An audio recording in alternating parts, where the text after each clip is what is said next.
So, hi guys! Mag-unbox tayo ngayon at first impression sa nabili nating Hydro Flask sa Rox Recreational Outdoor Exchange. Kasi nag-sale sila. So, located sila sa Camp John Hay. So, unahin natin kung magkano ito. So, nabili natin siya ng 3,180. So, meron na tayong nakuhang ano dito, accessories. Then, binigyan tayo ng warranty card. Then, ito yung nabili natin na Hydro Flask na pampalit na lid. So, ang price niyan is $8.90. So, nag-sale kasi ang Rox. Alam ko, sale ba sila hanggang June 30. So, ito na siya guys. Ito yung nabili natin.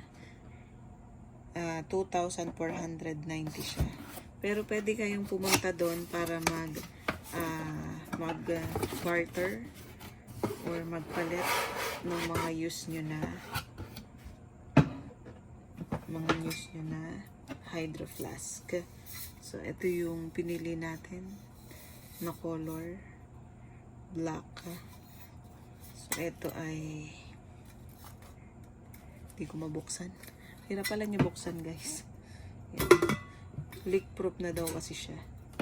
So, yan yung nasa loob. So kung titingnan nyo, very sturdy ito. Ito ay 946 ml or 32 ounce. May mas malaki pa dito pero ito lang yung kailangan namin.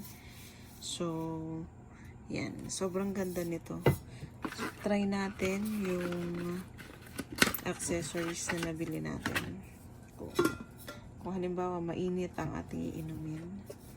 Yan. So, pwede. Maganda siya guys. Sobrang ganda niya. Tapos, ito yung sa straw.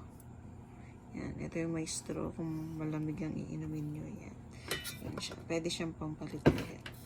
So, ito ay multi-purpose na din na Hydro Flask. Yan. So, kung gusto niyo mag-avail nito, punta lang kayo dito sa Rox sa Camp John Hay. Kasi naka-sale sila ngayon 40% off. So, that's it guys. Bye!